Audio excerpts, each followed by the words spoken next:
Back in 2013, GTA 5 had just been released, and it was a hit. And the people over at TT Studios saw that and thought, you know what? We can do that too. And so they hit up Nintendo, and together they released a Wii U exclusive GTA for kids, Lego City Undercover. And it was insanely good! I mean, a Lego game with a freely explorable open world, lots of different vehicles, a decent story, exciting missions, funny writing and characters. What more could you ask for? But did you know that this game was actually a sequel? But since this was a new and original IP, you might be asking, what game came before it? Well, it's this game's shameful brother, the black sheep of the family. Lego City Undercover, the chase begins.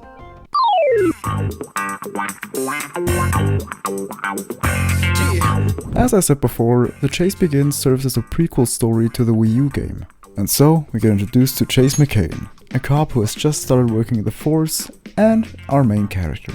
We also get to see Chief Gleason and Deputy Dumby, which also appear in the Wii U title.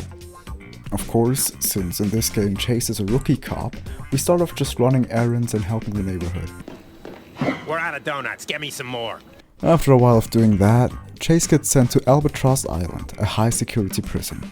He goes there to stop the inmates from escaping. But he was too late, so the prisoners escaped. Well, at least 5 of them did. The rest just sorta stayed in prison? The 5 criminals who did escape were Lego City's worst. Phew! It's a good thing none of the really competent ones got out.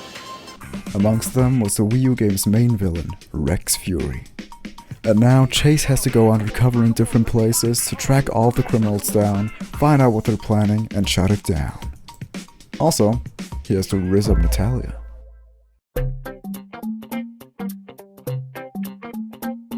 The Chase Begins is generally very similar to the Wii U game, as they were once planned to be the same game.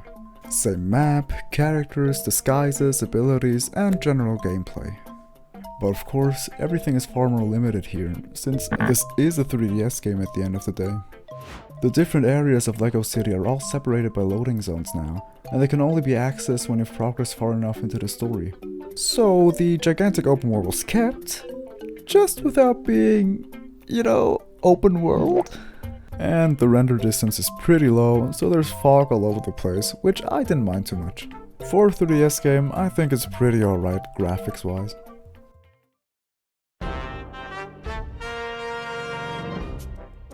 Look, I know that a lot of people have tons of nostalgia for this game and are certain that it's a 10 out of 10 best game that they ever played. But sit down and hear me out for a second. This game is sorta boring. So this is basically how every chapter goes. McCain, you brickhead! Bring me some donuts! Alright, boss. Oh, by the way, there's like a mafia meetup at the local farm. You can take him out alone, right? Sure, boss. Howdy, officer. Glad that you're here. Those guys over there say that they're going to blow up Lego City in 5 minutes. Alright, don't worry, sir. I'll stop them. Oh, but first you gotta go undercover, of course. Ah, right. Almost forgot. Now I'll go. Now hold up, boy. First you'll need to bring me 5 eggs. Wait, what? A few minutes later. Alright, well done. Now go and wash my dog. What the fuck? 6.5 hours later. Can I go arrest them now? Yeah, of course. Right after you make me dinner, feed my cat, milk my cow, be my divorce lawyer, pay my mortgage. 1 eternity later. Okay, I think those were all my tasks for you, which were all very important to arrest those criminals. Thanks, officer. Now go fight some crime. Ah, Chase McCain, I've been expecting you.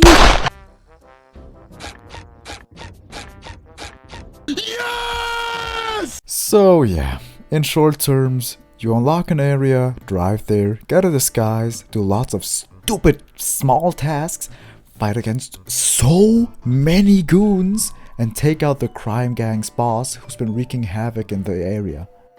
Then after that, there's always a cutscene that boils down to, Oh my god, this has to be connected to Rex Fury. Rinse and repeat about 8 times, and that's the entire game. The game just inherently feels boring. Like, there's barely ever music, which often makes things feel very awkward.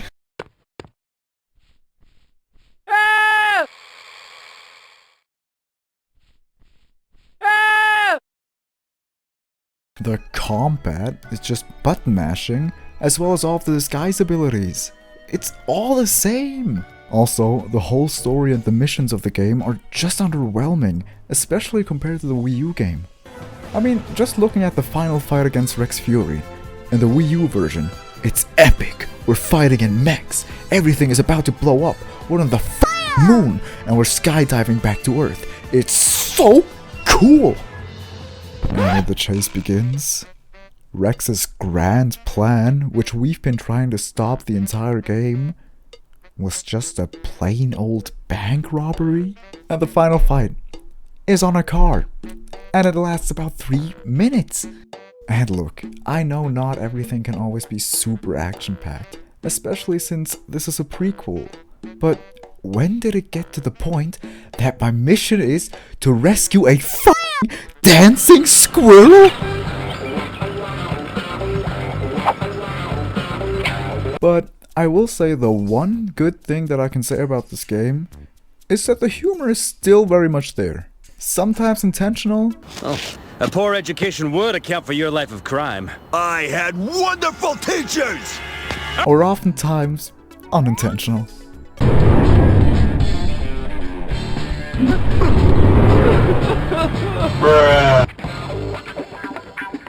Bye-bye!